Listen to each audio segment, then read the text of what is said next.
pernah dengar cerita tentang hutan yang tidak mengeluarkan suara apapun, bukan karena sepi, tapi karena sedang memperhatikan di pedalaman Kalimantan, wilayah Dayak yang jauh dari kota dan cahaya, ada sebuah hutan yang dipercaya hidup seperti manusia.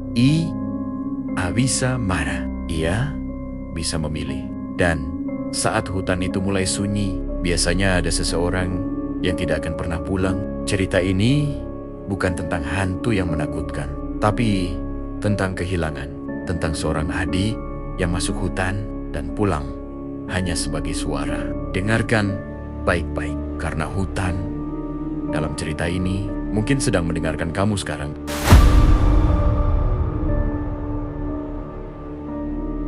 Namaku Raka.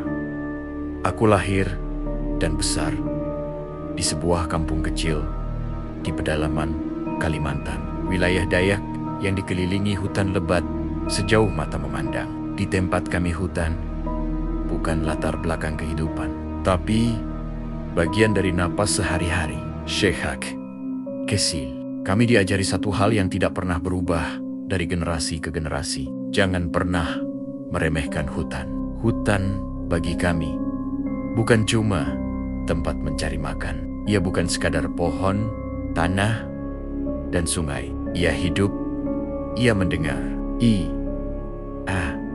Menjinggat. Dan orang-orang tua selalu berkata, kalau suatu hari hutan itu tiba-tiba sunyi, tanpa suara apapun, berarti ada yang marah, atau ada yang sedang diambil. Hari itu hujan turun tipis. Sejak sore, langit kelabu, menggantung, rendah, membuat kampung terlihat lebih muram dari biasanya. Bau tanah basah bercampur daun busuk menyebar di udara. Adikku, Lina, pamit masuk hutan untuk mencari rotan. Itu hal biasa. Sejak remaja, Lina sudah terbiasa membantu ibu, ikut mencari rotan atau daun obat. Ia anak bungsu di keluarga kami, pendiam, jarang banyak bicara, dan selalu patuh pada adat. Terlalu patuh. Bahkan sebelum berangkat, ia berdiri di depan rumah sambil mengikat rambutnya. Aku masih ingat jelas. Ia sempat menoleh ke arahku sambil tersenyum kecil. Senyum yang entah kenapa terasa berbeda hari itu.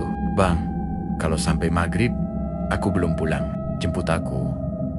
Ya, aku mengangguk sambil tertawa kecil, mencoba menutupi perasaan tidak enak di dadaku. Ija, jangan ngumpet di hutan kelamaan. Lina ikut tertawa pelan, lalu melangkah pergi menyusuri jalan tanah menuju hutan. Aku memperhatikannya sampai tubuhnya benar-benar tertelan pepohonan. Saat itu, aku belum tahu itu adalah terakhir kalinya aku melihat adikku berjalan pulang dengan langkahnya sendiri.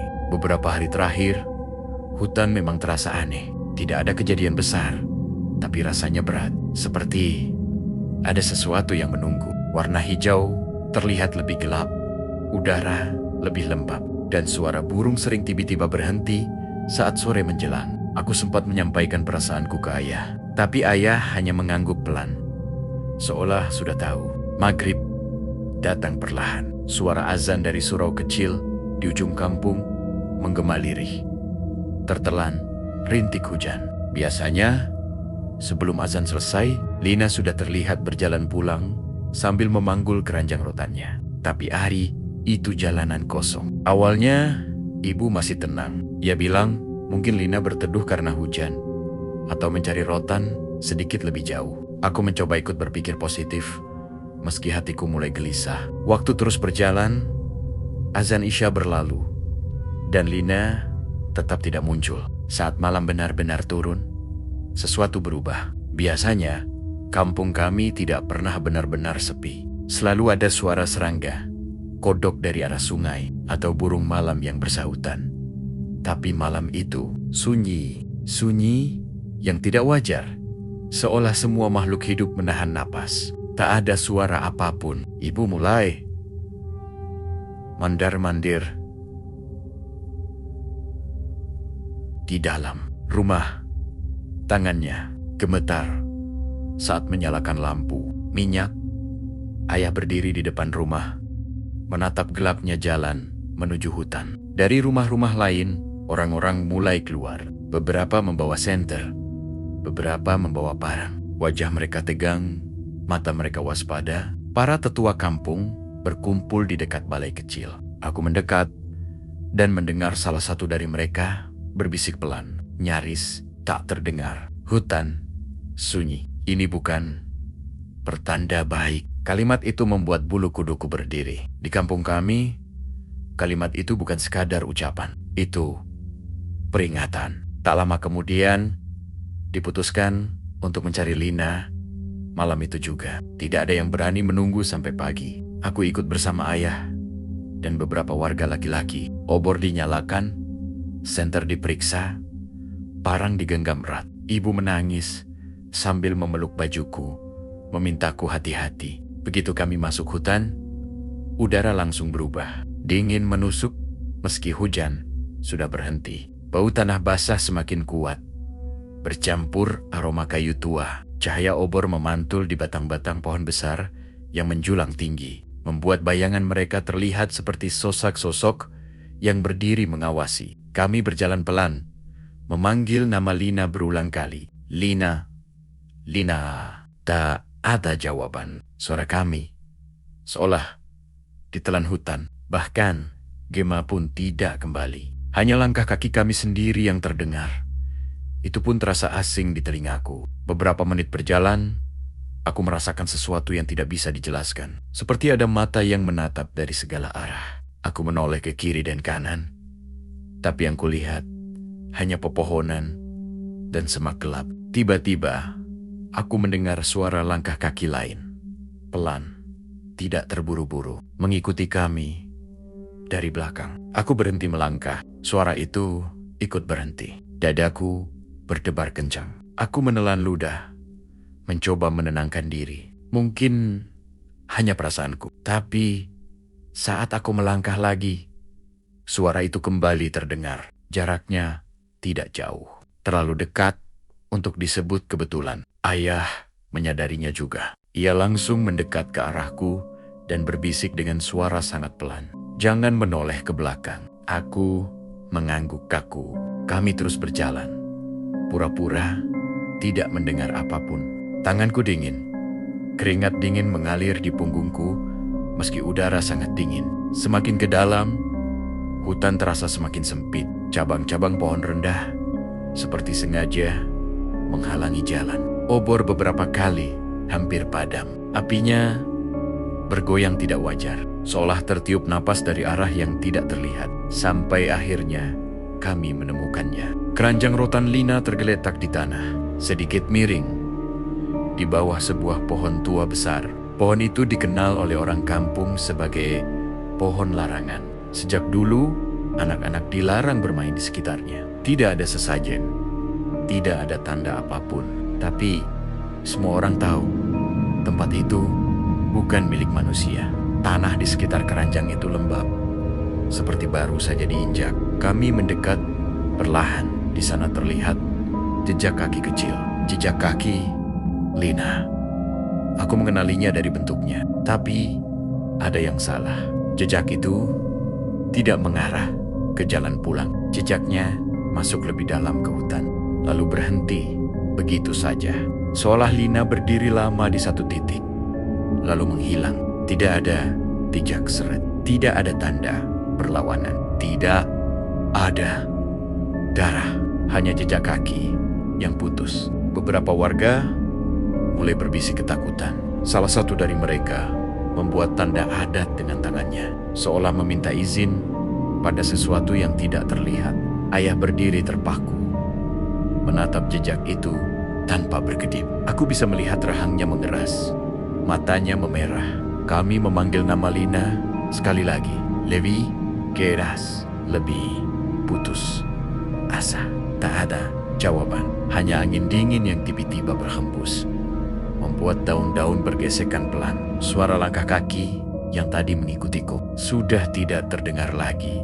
Tapi entah kenapa, aku merasa kami tidak sendirian. Pencarian dilanjutkan sampai larut malam, tapi hasilnya sama. Lina tidak ditemukan. Akhirnya, dengan hati berat dan tubuh Lelah, kami memutuskan kembali ke kampung.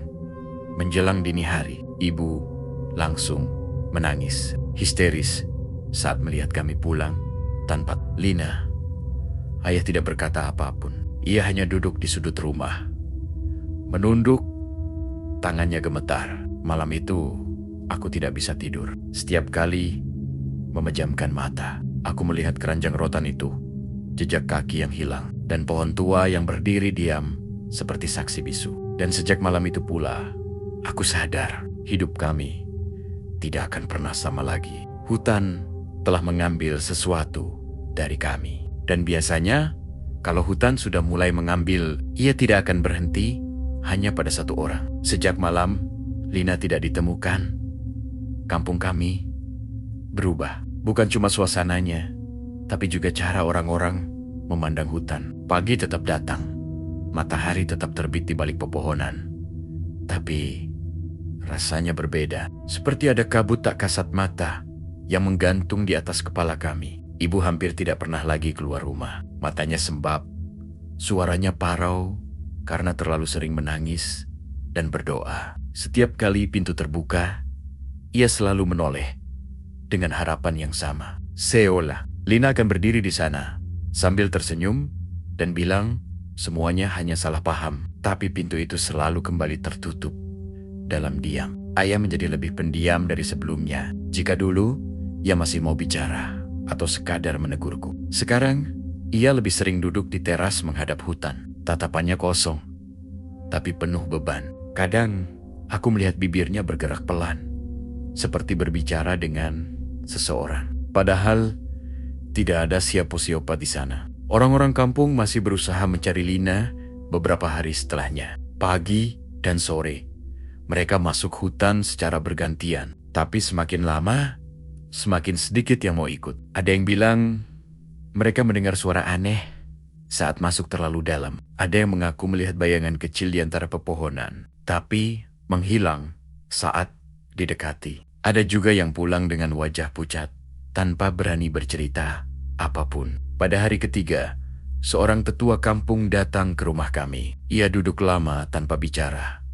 Lalu akhirnya menghela napas berat. Bukan manusia yang ambil, katanya pelan. Kalau sudah begini, kita hanya bisa menunggu tanda. Aku tidak bertanya tanda apa. Entah kenapa, hatiku sudah tahu jawabannya. Malam keempat setelah Lina hilang, aku mulai mendengar sesuatu. Awalnya sangat pelan, seperti suara langkah kaki kecil di luar rumah. Aku terbangun dan duduk di kasur, menajamkan pendengaran. Langkah itu terdengar di tanah basah, berhenti tepat di belakang rumah, lalu diam. Aku menahan napas. Beberapa detik berlalu dalam keheningan yang menekan dada. Lalu terdengar suara yang membuat tubuhku membeku.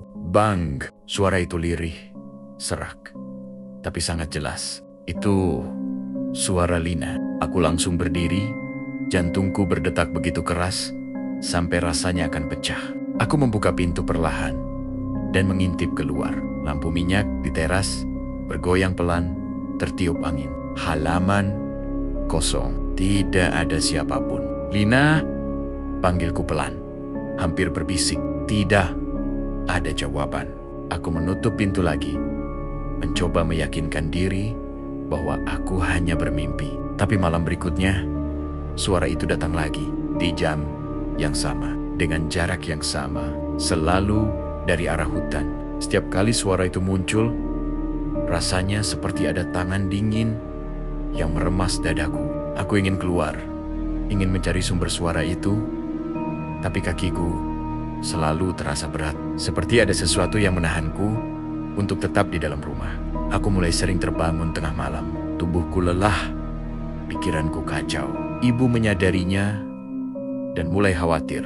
Ia bilang aku sering mengigau, memanggil nama Lina sambil menangis. Pada malam ketujuh, hujan turun deras. Petir sesekali menyambar, menerangi pepohonan di sekitar rumah. Sekitar pukul 2 dini hari, suara langkah itu kembali terdengar. Kali ini lebih dekat. Levi Helas. Aku bangun dan duduk di tepi kasur. Nafasku tercekat.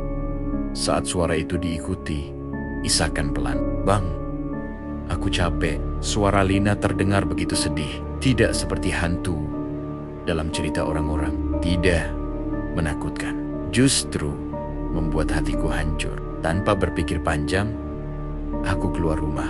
Hujan langsung basahi tubuhku. Di batas antara halaman dan hutan, aku melihat sesosok berdiri membelakangiku. Tubuhnya kecil, rambutnya panjang dan basah. Bajunya, baju yang Lina pakai hari itu. "Lina." Suaraku gemetar. Sosok itu perlahan menoleh. Wajahnya pucat. Matanya kosong seperti tidak tidur berhari-hari. Bibirnya tersenyum tipis. Tapi senyum itu tidak sampai ke matanya. "Bang," katanya pelan. Aku dingin. Aku melangkah maju. Air hujan bercampur air mata di wajahku. "Ayo, pulang, Ibu." "Nunggu aja." "Nunggu." Ia menggeleng pelan. Rambutnya menempel di pipi. "Aku nggak bisa. Hutan nggak ngasih izin." Aku mulai terisak. "Kenapa kamu ke sana? Kenapa nggak pulang?" Lina menunduk. Suaranya hampir seperti bisikan. Aku cuma mau ambil rotan, tapi aku dengar ada yang manggil namaku dari dalam. Suaranya mirip ibu. Darahku terasa membeku. Aku ingin bertanya lebih banyak, tapi tiba-tiba angin berhembus kencang. Lampu teras mati. Dalam gelap, sosok Lina mulai memudar, seperti bayangan yang larut dalam hujan.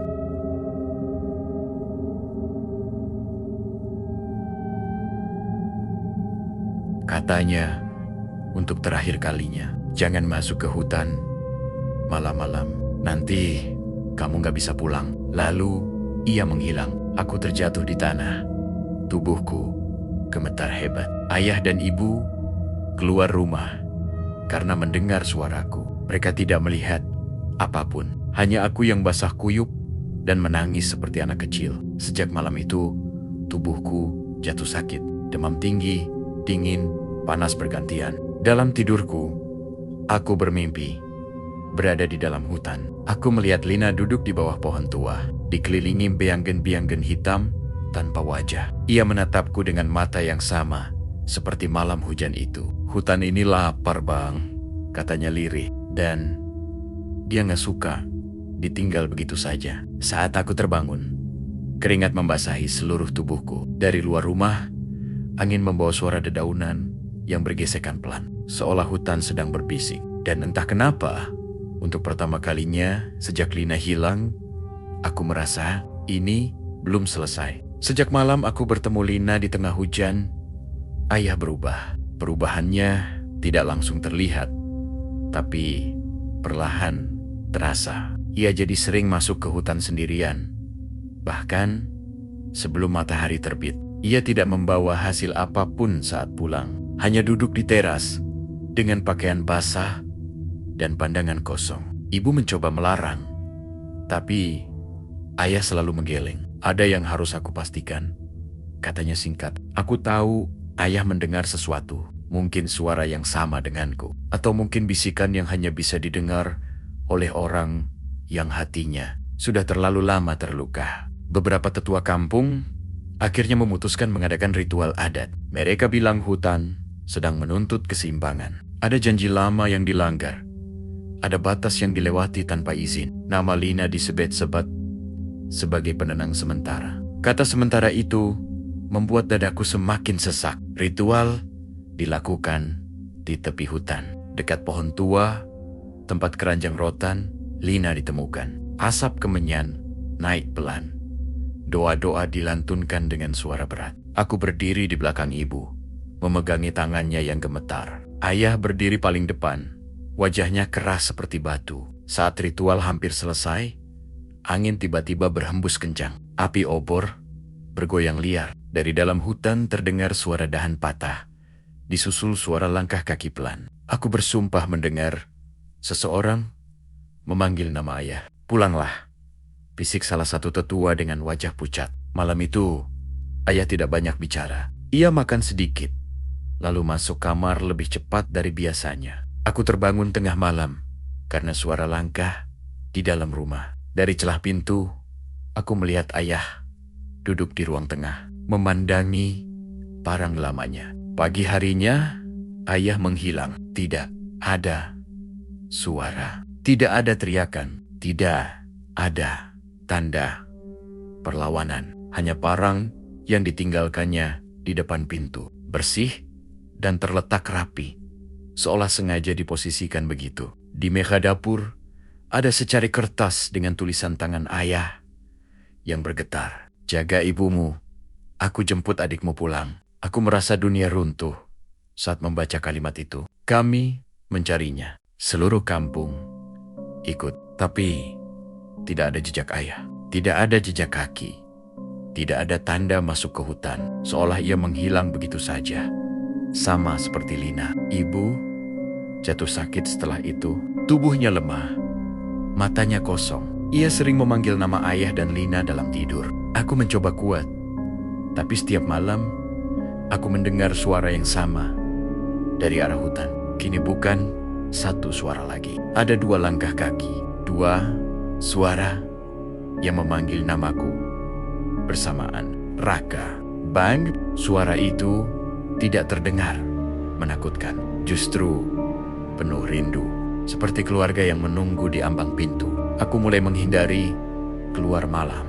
Aku tahu, jika aku menjawab panggilan itu, mungkin aku tidak akan pernah kembali. Para tetua kampung menyuruhku pergi sementara ke kampung lain, menjauh dari hutan. Tapi ibu tidak mungkin kutinggalkan. Hari demi hari berlalu. Kampung kami perlahan sepi. Beberapa keluarga memilih pindah. Rumah-rumah kosong berdiri dengan pintu tertutup rapat. Hutan semakin dekat terasa, seolah batasnya maju sedikit demi sedikit. Suatu malam, saat ibu tertidur lelap, suara itu datang lebih jelas dari biasanya. Tidak dari luar rumah, tapi dari dalam kepalaku. Hutan sudah tenang, kata suara Lina. Ayah ada di sini.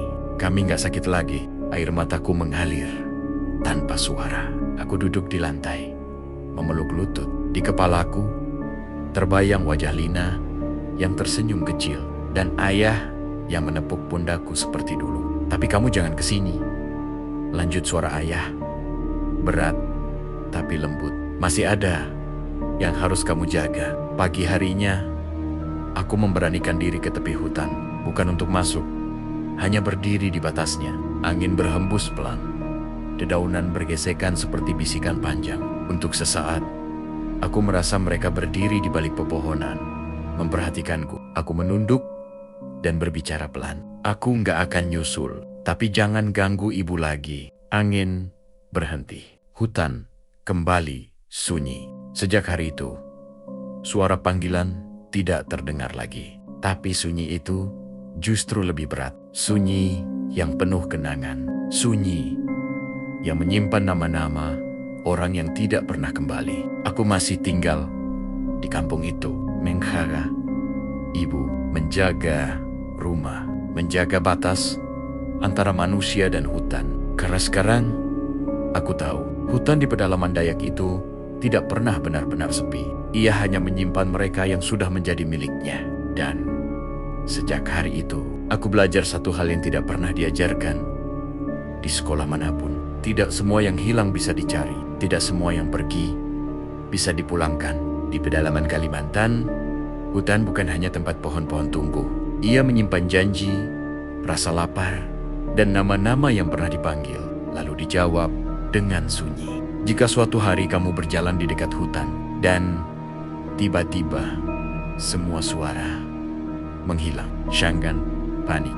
Jangan memanggil balik, karena bisa jadi hutan sedang memilih. Terima kasih sudah mendengarkan cerita ini sampai selesai. Kalau kamu suka kisah horor bernuansa sedih seperti ini, jangan lupa dukung channel ini dengan like, komentar, dan subscribe. Sampai bertemu di cerita berikutnya.